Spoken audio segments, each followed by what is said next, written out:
So we're sitting here with the interview. We have a sort of a weekly interview session where we talk to people we find interesting that might or might not have a direct relevance to finance.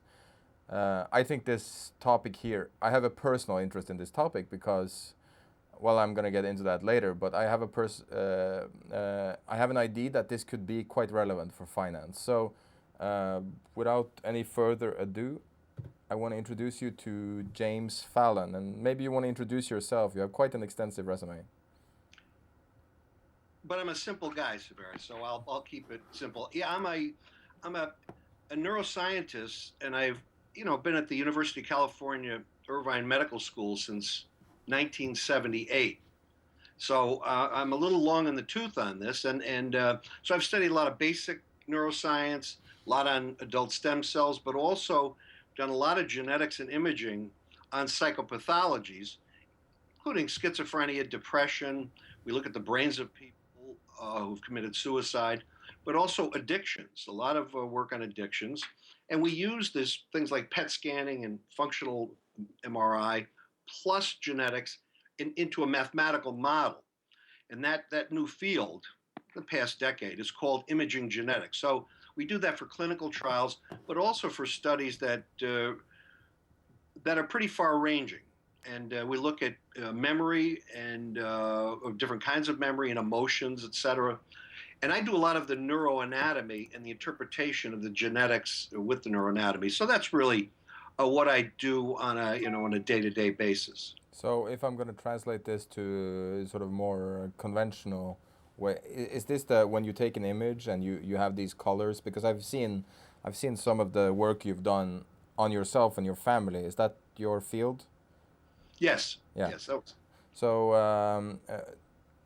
I was listening to Canadian radio of all things, and well, you popped up. So it all started in I was in San Diego uh, at a conference, and I started talking to a Canadian researcher, and I mentioned that I have an especial interest in psychopathy, uh, namely because I'm the opposite. I'm very much not a psychopath. So I feel like this is interesting from the opposite view. I want to know what I can't understand really.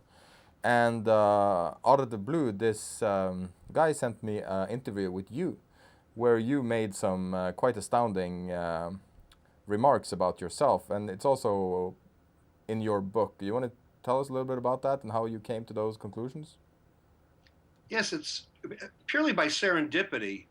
Back in about 2005, 2006, I'd been finishing up a study on psychopathic and impulsive murderers, mostly psychopaths, and some of these really bad guys. And during that, I saw a pattern, and and at the same time, it had nothing to do with the murderers per se. We were finishing up a study on Alzheimer's disease to look for the genetics and image brain patterns for Alzheimer's, and we had all the subjects we needed, but we needed controls, and we hadn't done a whole family. And that combined with the fact that my wife's mother and father had just died of Alzheimer's, and her a lot in her family have it, but she has no signs of it. I said, why don't we give it a try? And she went along with it. It was, I thought, rather heroic to even try to find out this, but she said it would help the kids and grandkids and their lifestyle, what they eat, all that sort of thing. And so everybody agreed. And when we did that, the great news was that everybody in the family came out with kind of a normal range of genetics, normal PET scan, uh, and psychometrics. That is, their actual behavior and how they tested on certain things like reactivity and emotional responses, except one. And it was the last one I looked at. And I looked at that, and it was very pathological. So I just asked the technician to check the PET scanner. I just assumed it was taken from the wrong pile. It was really one of the murderers because it looked exactly like kind of the worst case murders I had been looking at for some years. And they said, no, he came back. It's part of your family. So when I peeled back the code, it turned out to be me. And this is the It's colored. Is this chart that I'm showing now? yes, right. And for imaging, for brain imaging and body imaging, the standard use is that if an area is hot, that is very active metabolically, its activity is hotter than normal or hotter in one condition than the other, it looks red or yellow. So the red or yellow, the hot colors, are areas of the brain that are highly active. The ones that are in black, there's no activity, but the kind of the blue and the green means really significantly lower activity. The one on the top there, the arrow is pointing to the frontal lobe. And so the person would be facing, that person's head would be facing to the right. And below that is the same task, which involved emotional and non-emotional pictures. You can see mine, and this one looks just like what you'd see in a psychopath or a psychopathic murderer, and it's that those parts of the frontal lobe are just turned off and really low, and also you can't see in this slice, but the amygdala at the front of the temporal lobe is also low, and the area in between, which you don't see right here. I think we see this in this image, don't we? Right. Yeah. Okay. Yeah. And you can see there's 1, 2, 3, 4, 5, 6 people in those columns, and the rows show a cross section, and the cross sections at the top go through the amygdala, and you can see way on the right that mine, it says Jim, is low and splotchy, and that's very abnormal, whereas everybody else is quite normal, and on the bottom row is that same side picture, looking from the side. And you can see that although much of my brain looks normal, that part of the frontal lobe, and although you can't see it, the temporal lobe, is quite abnormal. And that's the psychopathic pattern that, after I published this, other people have reported this in the past couple of years. So it looks like it's probably, a good estimation of what the so-called a psychopathic brain, but it's consistent with it. If you have this pattern, it doesn't mean you're psychopathic, but you probably have the traits that are consistent with this. And then below that are the EEGs from the top of the head. And then below that is an example of the genetic analysis, and we did many of these. So that's the example of the profile. And so on the top there, yeah, the reds and yellows are highly active, and the blues and greens are poorly active. The below that, the EEG show coherence, which that is, if you do EEG and look at the alpha wave during rest, those areas that are synced together electrically, the resonating like an orchestra, are the ones in red. And you can see mine on the top of my head is very good. I have a very high amount of resonance, and the others, the middle there, show less so. But that's just to show the upper areas of the brain. Whereas my problem, and the problem with psychopaths, is at the lower half of their brain where there's very little activity and it's poorly regulated. Okay. So I have to ask a stupid question. Does that mean you're a psychopath? No, if you just look at the genetics alone, or you look at the imaging alone, you can't tell if somebody's a psychopath. But you can look at these and guess their behaviors and traits. And so somebody who has that pattern, like mine is on the right, you would expect that person to have poor impulse control, probably a compromised sense of morality, and also a compromised sense of what's called emotional empathy, not cognitive empathy. Cognitive empathy is you understand how people are feeling, but you don't feel it yourself. But most of what people want from each other at a personal level is this emotional empathy, and that can be inferred from both the genetics and the brain pattern. And in fact, in me, it's true. So my traits follow that, but the actual determination of psychopathy, you've got to look at the behavior. So just the genetics and imaging alone won't get you there. Although together they're pretty powerful. It's a really good hint. But taking genetics or the imaging into, let's say, a court of law, it's not ready for prime time yet, because by themselves they don't really tell you that, but they indicate certain behavioral traits are probably there.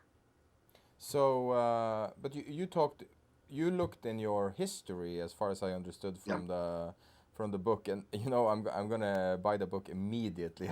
I did not, for some reason, I did not read this book, and I've read at least 3 or 4 psychopath books. I don't know why I it interests me so much, but it just does.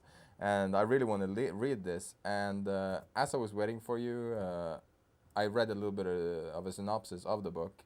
And you mention, both in the interview and the book, a little bit about your family history, which is, let's say, unusual. Yes, it is. You know, at this about the same time that I found our family scans and mine, and saw the genetics. My mother, within a couple of months, it was in 1 or 2 months of that, my mother showed me a historical book that had just come out that my cousin, who's a newspaper editor in New York, found, and it's about my father's side of the family. So of course my mother, who's a Sicilian fully, she loved this because here is the British side. There's where the problem is. So I read it, and it was about the first case of the murder of a mother by a son. That is what's called matricide, and the first in the colonies, the American colonies. So that was back in 1667. But she told me to read further, and we sat there, and there was a line of these guys that were murderers, very ill-behaved people who left their families, etc. In that line, it's the Cornell family, and one of my cousins is Ezra Cornell, who founded Cornell University, and in fact, there's a lot of ministers on that side too. But in addition to the ministers, there's a lot of murderers that are not only there but on other lines, as we found out, in my father's side. So there's 4 lines on my paternal side, which have a very high percentage of murderers, but they tend to just murder their own families. So it's a kind of a peculiar thing. This is a little disquieting for my wife, But I'm sorry for laughing. So but I mean, my doors are all locked from the outside now. So, but anyway, so there's this ancestry. But if just because you have murderers on a line in your family, usually after 2 or 3 generations, it washes out. But in this case, there are 4 lines that are convergent. One, by the way, a direct grandfather from Norway. Really? And so I'm going to blame it on the Norwegian side now, because I'm getting too much heat when I talk about the English side. Do you know where in Norway he was from? What's that? Do you know where in Norway he was from? Well, he was from what would be Bergen, near Bergen. I knew it. I knew you would say So that. yeah, I mean, yeah, right? no surprise there. No surprise. So at any rate, but now what we're looking at, we've just started a research project to see if in fact there are these jumping genes that have to do with social behavior, and it looks like from a paper that just came out that the ones that do jump generations, that is this whole field of epigenetics, where you may have a tagged set of genes that control a behavior, that the ones that jump generations, they might control obesity, etc. So you may be mirroring what your grandmother or great-grandmother did, even though your behavior is not that already, but you're set to kind of be ready for it, I guess. And but they seem to be a lot of social behaviors, frontal lobe related, which is kind of interesting. So it's not just that you get the genetics for violence and aggression and lack of empathy, along with familial behaviors, but the combined effect, that is the combined the epigenomic effect, may reinforce itself by jumping. So this brings the whole idea of transgenerational violence and how inheritable it is on a couple of levels. And so we're very interested. I became interested after writing the book. I said, what am I going to do with this information? So I'm kind of dedicating my research in the next 10 years or more to tracking down the effect of bullying, tracking down the effect of early environment, but also how it's involved in immigration patterns, etc. To see if we can get to really the combined genetics and what behaviors affect it. What percent of people, especially kids, are susceptible to bullying and abuse? It may be only 20%. It's not everybody. To be the bullier and to be the abuser? I'm sorry? To be the bullier and the abuser, or To be bullied or to bully?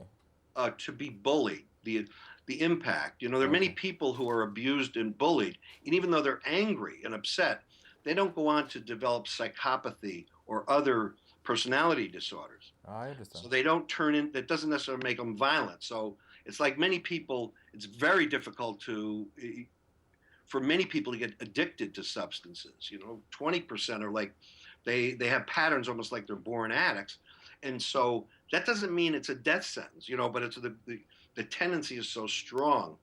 Uh, so you know, you want those people to end up becoming addicted to running and skiing as opposed to drugs. Yeah. But you know, these things are a hard chunk of it, a large chunk of it seems to be genetically loaded, and this may be involved in violence and aggression and how you bond to people. That doesn't mean that if you have those genes that you're going to become that, but you're going to have the traits. But if you have early abuse, right around the time of birth, after a couple of years, or abandonment, then it looks like it's trouble. So I have a question. I don't mean to wean off because this is an incredibly interesting subject in itself. But I recently read a story about the Unabomber and how his first year of life affected possibly his whole life, where he had some horrible illness uh, and he was isolated for I think 6 months or something like that, a very long time for a baby. And they say after that he became introverted, and that they suspect that that destroyed his whole life. And as a baby, just days alone can be enough to severely alter your life. Is it stuff like that you're talking about? Yeah, and it's the most susceptible times in your life for these epigenetic modifications. That is, the genes that you have can be modified to be turned off almost forever or turned on inappropriately. Uh, that happens at the moment of conception. Oh wow. So your genes are very vulnerable at the moment of conception, but also at the moment of birth. And so that's the peak time.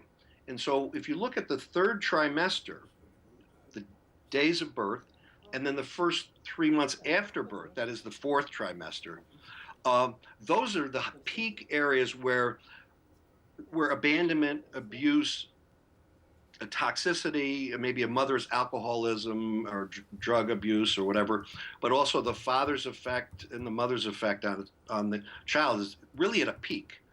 After 2 or 3 years old, the effect of abandonment and abuse really goes down, until about your puberty. It can still be an effect. It's not that it won't affect people at 5 years old or 6 years old for their later life. But it just may not be uh, a permanent laying down of a personality disorder that is violent or very dangerous, like in psychopathy or even borderline personality disorder, some forms of schizophrenia. So that's the idea. That's the vulnerable period right around birth and the first couple of years after. But if you look at you, this is one of the things like why I found your story to be so incredibly interesting. You've described yourself as a psychopath, have you not? Well, yeah, the way that the tests show it, but more importantly, all the psychiatrists, clinicians who have known me for many years and who know my kind of bad behaviors or things that people don't like, they all kind of agreed that I do psychopathic things, and I just never put it together until like 2 years ago. And it actually started, the whole thing started after I gave a talk in Oslo. And that's where your former prime minister, he had come out bipolar, said he had bipolar around 2001. Right. And he was brave enough to come out Yeah. because, in Scandinavia, Norway, it's not considered a usual thing for people to publicly say that they have a psychiatric disorder, especially a politician, and especially bipolar or depression. And he did a very brave thing. And so he gave a talk, and then I was asked to come over and give a talk on the kind of the science of depression. And we had another clinician there. And during that, I met with some psychiatrists and geneticists, as during the talk, but after the talk, for hours afterwards. And they said, you may have a problem, not only with a certain kind of bipolar, and it's a bipolar that is identified as such in Europe, especially, and in Norway, but not so much in the United States, because I'm hypomanic and I don't show a lot of depression per se, but it's still bipolar. But they also were concerned about the psychopathy. They saw that my genetics, the progression of my disorders from childhood onward, because I had them all listed when they occurred, and my brain pattern and some of the behaviors when I was talking to them, because these guys were experts. So that was a few years ago. After that talk in what was it, 2.5 years ago, in Oslo, and then I came back home and started asking everybody, because that's the first time it started to really be interesting to me, because I didn't care before. Then it was like, geez, maybe I really have this. So it's maybe not the theory is wrong. Maybe I'm wrong about who I am. And in that process, I found out I'm not exactly who I thought I was, which is why I wrote the book. I thought it was important for people to know, hopefully, some of the science, the brain science, the psychiatry, and also the genetics, and the personal story, and how you can be fooled by somebody. And the way I test out is not as a full-blown psychopath, a categorical psychopath, but a borderline. And I have a group of traits that are called prosocial. It sounds like a nice term, but it means it's not always nice. It means I can get along very well in society, and I can be, glib and charming, not like now necessarily, but But is it? Do I you have can, superficial charm? Is that what you mean? yeah, Because I read superficial that charm. term too. Yeah. And Okay. and always being on the make. Being on the make is that I'm always trying to manipulate people. I don't even have to think about it. I'm always doing that, not to get people into bed or take their money or anything like that, but just to have them fully buy into my world. It's a kind of machismo, I think. And it's a narcissistic world where you just want, even for 5 minutes, an hour, that people will buy into this little world you've created, this sandbox.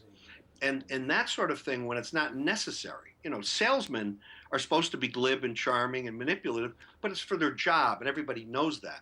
When it's out of context and you're doing it, then it starts to go into the realm of psychopathy.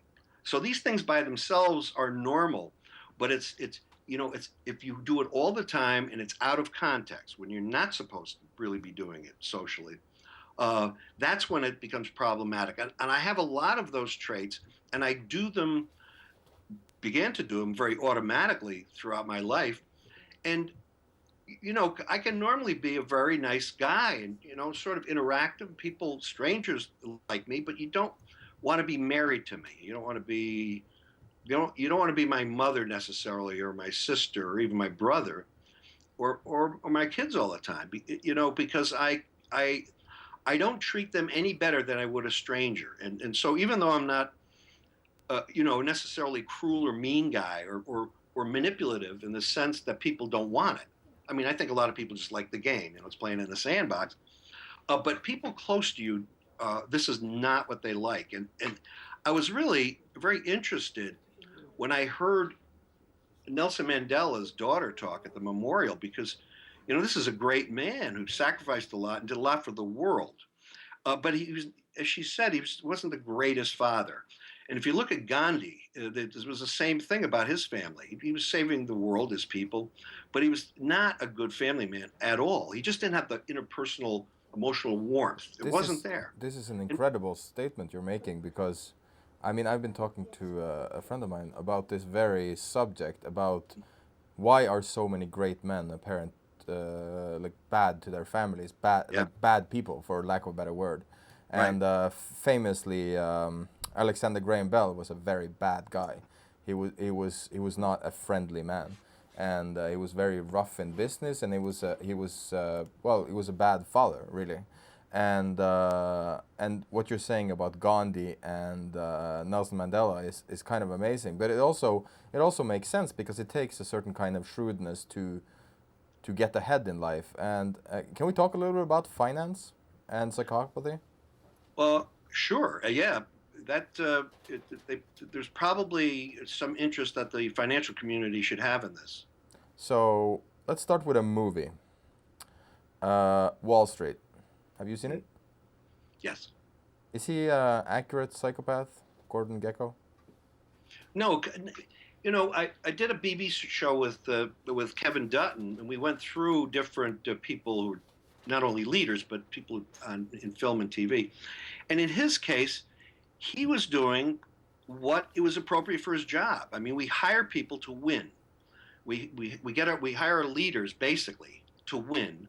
We hire investors to win for us. We hire our in extremis soldiers to win for us.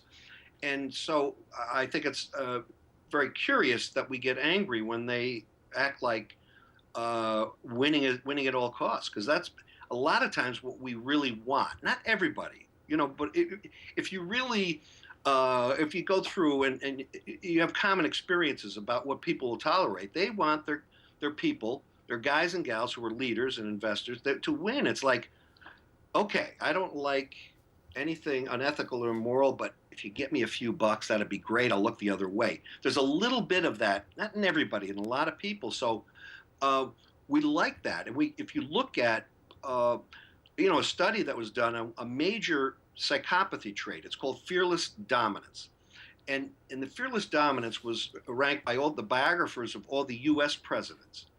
And that just came out. And in that, it was kind of interesting because the highest fearless dominance, that psychopathy trait, it was in Theodore Roosevelt, and number 2 was JFK, number 3 was FDR, Bill Clinton was number 5, and if you go all the way down the list, toward the bottom were people like Jimmy Carter and Gerald Ford, which we consider mentions, really nice guys, a great heart and everything, but it correlates very poorly with leadership.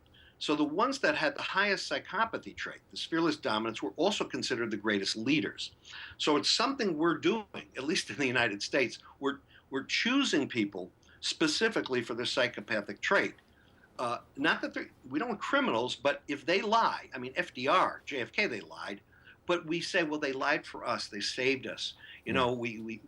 We beat the Nazis because he lied to us, and an imperial Japanese army because of it. So we let them go, but it was really lying, and so we tolerate it if we end up winning. But those kinds of traits of having a winner, I think we're as a society a little bit in denial, because why do we keep voting these people in? It's like, why do we keep getting the same people over and over again? That's one way to view it. Or the other way would be JFK became president because his father basically rigged an election, and they were incredibly savvy people. And it's really interesting when you get to know the JFK they were ruthless people, and especially Joseph family, Kennedy. But people in the United States, and a lot of people around the world still love them. JFK and RFK, but they're absolutely ruthless family. And so there's a disconnect there between our acceptance of what would be psychopathy or psychopathic traits. But let's talk about, would you name people, like let's say Donald Trump? Yeah. I don't like Donald Trump. He seems to be a very bad person. He likes to destroy societies, if you've seen what he done in Scotland. I mean, he doesn't seem... Is he a psychopath? Well, first of all, he's a full-blown narcissist, right? And narcissism and psychopathy, there's an overlap. The thing is that with people like Donald Trump, he's going to tell you, I'm going to get you, right? Yeah. He's not sliding around at all. He's absolutely telling you, I'm going to get you. And so that doesn't quite fit with psychopathy, because it says, take it or leave it. This is what I'm going to do. And in a way, he's at the end of the spectrum of what normally we would expect that person to do. As a CEO, to win for his corporations. And so it's right at that point that doesn't seem to make it to psychopathy, because it's just like, hey, this is my job, and you know exactly what I'm going to do. So, it's why do we allow them to happen? Well, that's part of winning. If you're part of either capitalist society or even a socialist mix of society, you want to have winners at some level. So, you don't win really by being a nice guy generally. Yeah. And a very good example is Al Dunlap. You might know him, not everyone is. Al Dunlap. I don't know if you remember him. He was the chairman of Sunbeam. Oh yeah, yeah. Yeah. No, I don't. He I didn't famously was really given the read up on him. psychopath I test. don't, but I know what you're talking about. Yeah, so John Ronson, the journalist Yeah. and writer, famously gave him the. I guess the psychopath test is what's his Bob Hare, the Bob Bob Hare. Harris. Yeah. So I mean, you can say a lot about that test. I could criticize it easily, but it's an interesting test. But John Ronson did give Al Dunlap the test. Al Dunlap is famous for enjoying firing people, being Yep. extremely glib, very superficial, having these gigantic statues in his home, all these things, and like all around just not a good person. And yet he did not come off in that test, that specific test, as a psychopath. Do you think that test is flawed because he because he is such an apparent psychopath, was not one?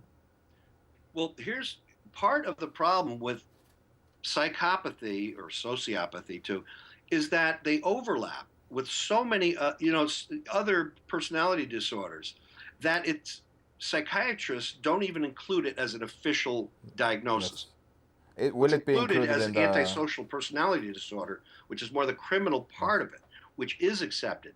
But the broader idea of these traits of psychopathy, because there's so much overlap with narcissistic personality disorder, and in this case, Dunlap would be a sadistic personality, but uh, psychopaths don't have to be sadistic. Okay, they can be, but it's not really a particularly core trait. And so, even though there could be despicable characters, they wouldn't come out ranked that way because the sadism part wouldn't count for psychopathy. And the narcissism part, which would be enormous for some of these guys, would only count a couple of points. So that's just the way the test is constructed, and it's on all these traits, and then you end up with some break point. It goes from 0 to 40, 40 Yeah. being maximal. And somebody with a 28 or 30, anywhere there and up is categorically psychopath. But there's many ways of getting to psychopathy, and adding the traits together like a taxonomy, it falls short. It's better to look at their traits and rank them that way, and try not to categorically put them into a particular personality disorder, because some of these guys are high in sadism but not core psychopathy necessarily. It's really interesting because we can get to ask questions. Like, I mean, it is kind of unfair. I realize this, to ask about financial people. But is there anyone that you've? I'm gonna do it anyway, even though it is unfair. Is there anyone in finance that you've picked up on that would have these traits? I'm interested in finance because that's my world. Sure. Yeah. And I've met a number of people. I could give their names, but I very much will not. Right. And I try to stay away from people who I find psychopathic. And it appears that there are quite a few people, but it's very hard for us laymen to say that. I mean, I'm not sure that the Patrick Bateman kind of psychopath is even real. It's like a subhuman. But do you have anyone that you could think of that would fit? Well, Like, I'll answer the question by not answering it. I happen to know a fair number of Wall Street CEOs, only because my brother-in-law was a full partner at Lehman Brothers and DLJ, and it was very well connected to Fortune 500 CEOs, which I've just come to meet over the years. So I know, I met them socially and for a fairly long time.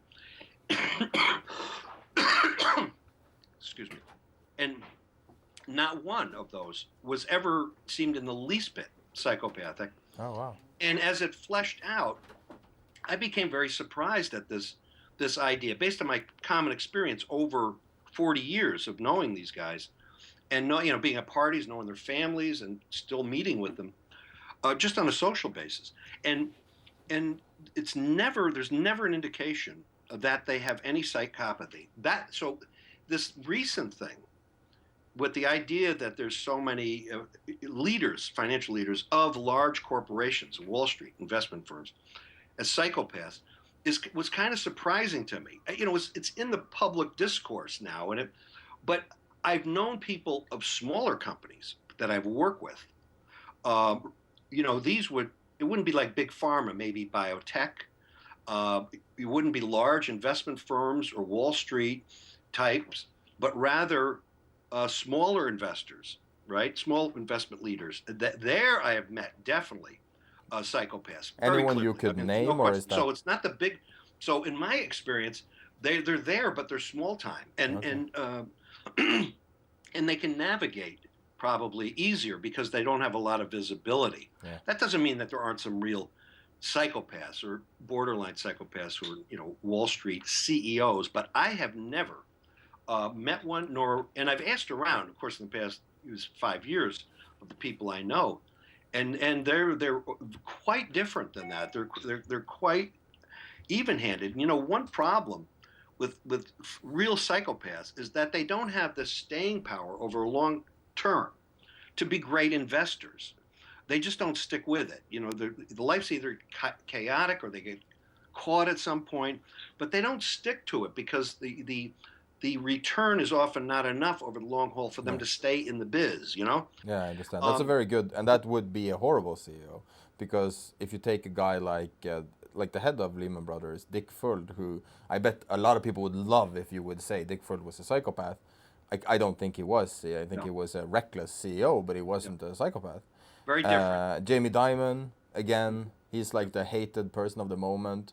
There's no reason to think he's probably a narcissist, I would think, but I'm not a psychiatrist, but I'm saying none of these people apparently have traits. But what about traders? So we have That's different because Yeah. the traders who are a little bit under the radar, and I know of a couple of traders that are real full blown psychopaths in the United States, and for them, they get enough action. There's enough excitement on a daily basis to feed their monkey, as it were. Their hedonism and their narcissism and all the action, and they can navigate pretty well in that. But that doesn't mean that you're going to lose with them. But of course, and ultimately, you really can't trust them. But do you think that being a psychopath is a good trait for a trader, on a purely sort of a bell curve kind of a way? Would you be closer to the I guess was the right side of the bell curve, or would you be more successful if you're a psychopath as a trader? Yeah, well, if we just look at it in terms of a couple of key traits, certainly that fearless dominance thing, that high energy and narcissism would be very good to have. But also there was this idea, there was a paper that came out on one of the main warrior gene. It's called monoamine oxidase A, one form of that there was a report that people with that, and it's high in psychopaths too, that those people make better risk investments. They seem to do very well in gambling, much better than other people, and in their investments generally. But that has not been followed up. What has been now shown is that some of those traits, such as that expansive narcissism and confidence and brio, I guess you would call it, what would be the opposite of Janteloven, okay? And I don't know if people know this term, by the way. That's very interesting that you even know that this term exists. Janteloven is, I guess it's a Norwegian or at least Scandinavian term, which is basically success is frowned upon. I guess. Oh yeah. Well, it's the unique form of a Norwegian, part of the Norwegian sweet socialism, which is you're just not supposed to show that you're better than anybody. You don't point it out. How do you know that term? And doesn't everybody? Oh no. That's very. No, when I tell people about Janteloven that you're not allowed to succeed. To know that term, right? Maybe younger people wouldn't, because it's from the 1920s and 30s, really, from the book that was done on that. But the only, I mean, as a side note, the only place that I know in Norwegian society where you allow public violation of Janteloven is with your Nordic skiers, and because those guys can show off, they can act like drunk Americans at the, and it's okay. That's so good. By the way, the one you're referring to now is Petter Northug. Do you think Petter Northug is a psychopath? Oh, I would love if he would say that. He's an opportunistic parasite on the Janteloven media. You're gonna be in Norwegian media about in 2 hours. What do you say? Opportunistic. I feel kinship with these guys because I can be a real horse's ass like that too, narcissistic, and it's more fun than anything, but it still bothers people, But anyway, if you go back to the idea of really what is correlated with the ability to invest well and to, if you look at the longest lived traders and investors on Wall Street, and Paul Zak did a study on this about a year ago, came out in a very good journal.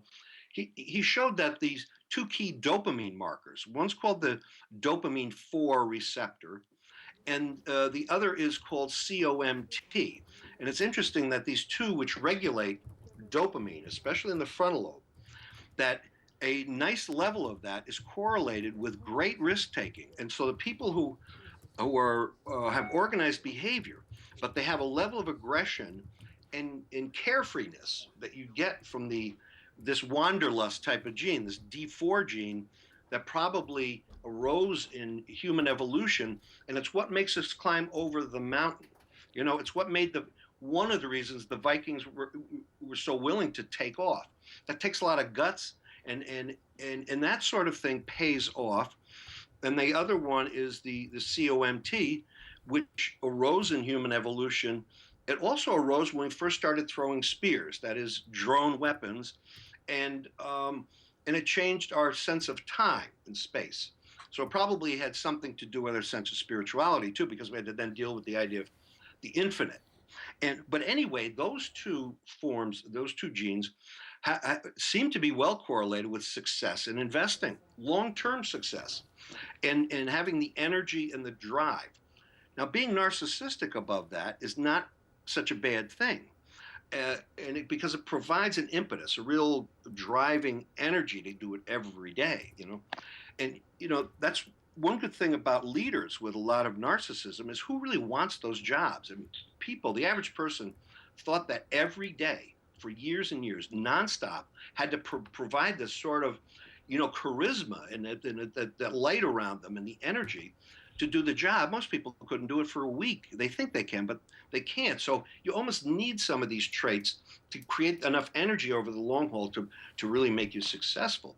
But another part of this, which may overlap with psychopathy, in fact it does, but hasn't been tested as such yet, as a parameter in a study, for example, for investment people, would be this turning off of the emotional brain, the area of the frontal lobe and the temporal lobe that regulate emotional regulation, but also are involved in caring about other people. You can imagine that in decision making, very fast, clear-minded, executive, cold cognitive decision making.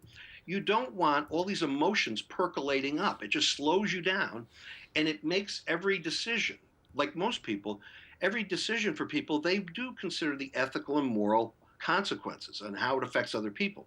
If you're not saddled with that, if you're not always thinking of that, and you're always thinking machine-like, how is this going to win? How's this going to win?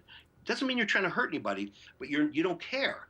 Well, that makes you one step ahead in time, and it removes a factor that doesn't make money, which is just, we're caring about what your decision is, how it affects other people, because for most people, they're not trying to hurt anybody, but they just don't care if that's part of the equation.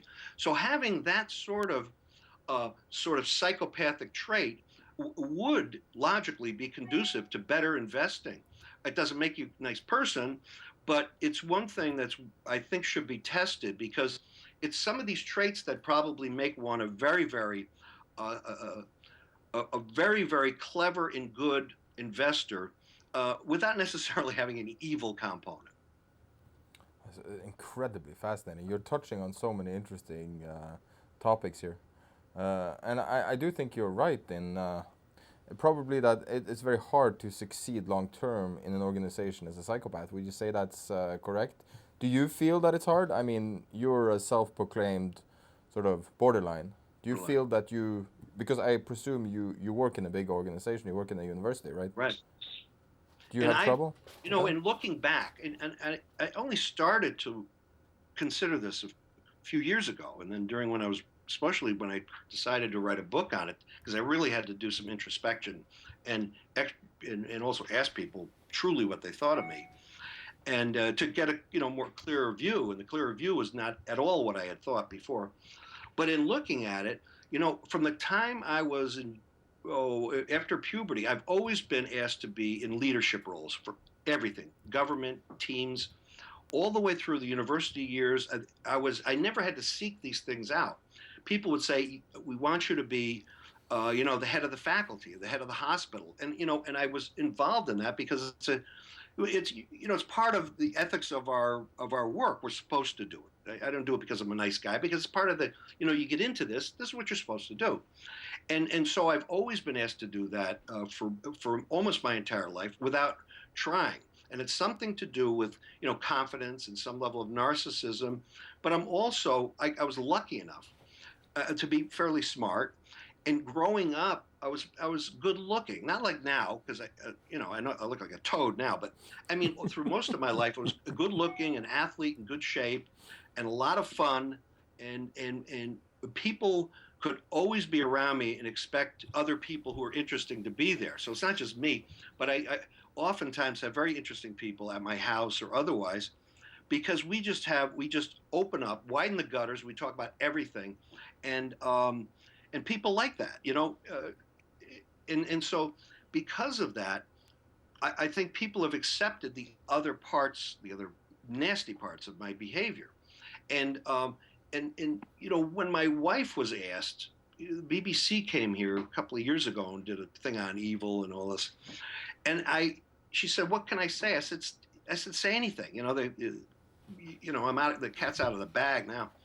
And she said that she was married to two guys, and there was this one guy who was this fun, charming, smart, happy, just wonderful to be around, great guy, great regular guy. I was a truck driver, a bartender, a laborer. I came from a pretty modest sort of background, in which I love. So I'm kind of a regular guy, and she loved that guy. And she says there's this other dark character that she doesn't like.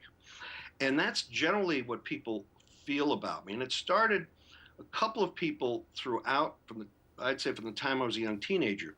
There would always be either a teacher, a professor, or a priest, a doctor who would say, "There's something, I don't trust you. There's something." And they used to say that very early on. But usually people are very positive about me. But you're describing Tony Soprano in a way. Yeah, that's true. In fact, when I was, by the time I got to college, some of my friends who knew my wife, thank God I married my wife. We were first dates when we were 12, and then we became friends and been going steady since we were 16. And she's pretty much the opposite of me. And she's still, she's stuck with this. But she and a couple of close friends, they said, it's a good thing your mother and father and your aunts and uncles, you were treated so well early on, because otherwise you'd definitely be a mafia don or something. Can I put up the picture of your family that you used in your book? Do I have permission? Well, yeah, this is, my mother. This is the family picture. I think it was in your book or it was in the article. It's coming up here. Well, that's with my wife Diane and our two daughters, son, and of course myself, and we're swimming. We do a lot of things together. Still, we always have, and they accept my behavior, and I think because they think it's sort of entertaining in a way. But when we were young, I played with them a lot and everything, even though I didn't, as it turns out, didn't have like the connection you'd think. They're like cute little dolls or something. But as they became older, I became friends with them. And that's a great relationship. But emotionally, it's probably not what you'd think a father would have for their kids, even though they're wonderful people. So you feel like you didn't have this like deep connection as maybe you hear. I don't have kids, but as I understand that you have this like deeper connection, but you didn't have that. Yeah, you think you do. I thought I did because I had the trappings of it. I spent time with them. But they remember me being actually more warm and fuzzy to them very early on. What they didn't realize that, a lot of the times after that, after they went to sleep, I was out working and then going to bars in Chicago and other places, dancing and whooping it up. I was really a wild man. But they never saw that, And when I do that, and I'd go out after working all night long until 6 a.m, because bars are open all night in places like Chicago and New York, where I worked, And I'd come back and I'd tell my wife that, I worked until 1, I've been out dancing, and I'd bring home money because I was a good dancer. So I'd win a couple of $100 in dance contests. So she was like, okay.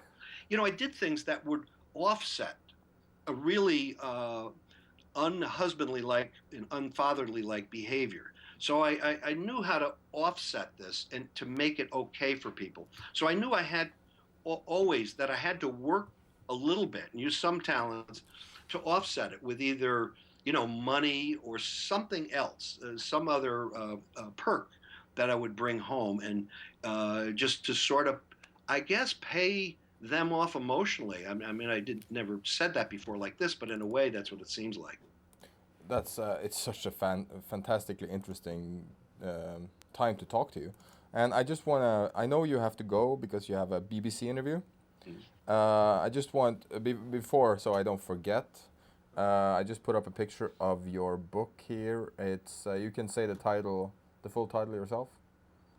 Well, if you just look for the Psychopath Inside, Yeah. it's a neuroscientist's journey into the dark side of the brain, and so it's memoir, and it's also some psychiatry and some genetics and brain connections. I try to put science in there with the personal story and what I think it means in terms of societally and otherwise. But it's something that really changed our life. I mean, to decide to go along with this, even though it arose through serendipity and chance, it was like this story was just happening to me, but I didn't fight it. As these things came up, I didn't fight it. So it's like, maybe I wanted this to happen. I don't know. But anyway, I'm trying to turn this into some. I'm trying to make amends, I think, to my family to find ways to change behavior. And even though they know I don't mean it, they seem to appreciate that I'm trying. You know what I mean? So it's this is a work in progress. You're truly a remarkable person. I don't think I've ever heard anyone have this much introspective ability. I guess that's part of the job, or. I was able to get some of it from my friends in Oslo. I can tell you that. Wow. This is I didn't know about the Oslo story or the connection. Well, this is just fascinating. Why do you know so much about Norway?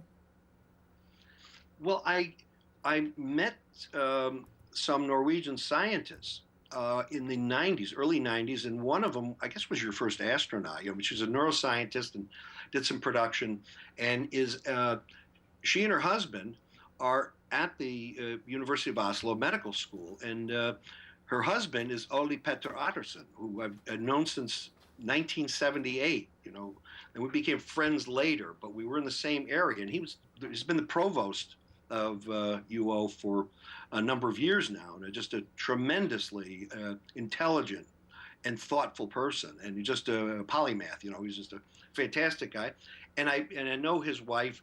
Who I work more closely with, in the past 20 years, but they would come over to Irvine and do a research project in the middle of the winter. It's better to be in Southern California in January than it is in Oslo if you can't ski all the time. So they were coming over every year and became closer and closer, and I started to give some talks at Trondheim and University of Oslo, and then met many people there. And I just have a real affinity. If you have to have an affinity toward groups of people, I guess I have affinity toward East Africans and Norwegians. I don't know what it is, and in a way, like Ivory Coast. No, that's well, West East Africa. Africa mostly, because I lived, Kenya Like- and also South Africa, yeah. all along the East Coast there. I'm so stupid. And I just found a lot of resonance Yeah. with many people there, and I found the same sort of resonance with Norwegians, and Yeah. I don't know why, but there's a certain tamed wildness about Norwegians, and of course you're so intellectual, and you try officially to be such nice people. So But I think the one interesting thing is the highest readership of Reason magazine, which is the main libertarian paper in the world, is Norway. Yeah. And being a libertarian, it fascinates me how a certain group of people with a socialist mind, or let's say it's not even socialist, because I don't. The more I know about Norwegians, it's not socialism at all. It's wealthy libertarianism, because you can do really nice things. I'm a little facetious there, but I think fundamentally, Norwegians are quite fascinating people because there's a lot of contradictions. Yeah, no, I think you're understanding these people quite well, and socialism is maybe taking it too far, but it's definitely in that direction, that's for sure. Oh yeah, sure. So, do you have any? I'm gonna let you go before an hour has passed. Do you have any last bit of advice for people how to deal with? I know a lot of people like encounter psychopath or people with psychopathic traits at work. Do you have any or in sports or whatever? Do you have any advice? Yeah, if you're around a real psychopath, you gotta slowly walk away. This is a predatory animal, and there's no really good way of dealing with them. By staying engaged with them socially. You wanna don't make any big moves and slowly extricate yourself from their lives, because not a lot of good will come of it. Now there are people with psychopathic traits that are just so much damn fun. It's hard not to be around them. Because they just will do things and transport you to places and take risks with you that you may want. But these are people that are not full psychopaths. Full psychopaths, you gotta find out their tells. There are certain tells, and I talk about it in my book what the tells and behaviors are, because they're hard to read. That's the whole thing. But there are some tells about their behavior that you can find. And I think the good news after this, I spent most of my scientific life being a poster boy for genetics. I figured you are what your genetics were, and I just really was severely that way. And this is showed me that I've been wrong, and scientists hate to be wrong, and I don't like even admitting it. It's really not false modesty. I just hate this, but it looks like I was wrong. And the role of early environment is tremendous. Now, I think it's going to be very important for maybe 25% of the population, and in part of this is like how you treat your neighbor's kids and how you treat your own kids. It's now I can see it as being so important, and I think we got to find some way of finding those kids, of teaching parents without getting into their privacy at all, of how to spot these, and then work with maybe nurse practitioners who know enough about personality disorders so that you can then take steps into looking closer at it, into seeing, is this a kid that you've really got to keep from abandonment, unless it's happened already, or bullying, etc. Because not everybody's susceptible. Well, a lot of guys just like to rumble. It's not a bad thing to them at all. But maybe a quarter of the people are, but we know what the cure is. The cure is to early on make sure there is no abuse and abandonment, and that's I think a key up note. And this is free. It's not a pill, and it's not we kind of know how to take care of the problem already, as long as we can identify it very early. I think that's quite a positive sentiment in a way to end on, and so being nice to people creates nice worlds or something.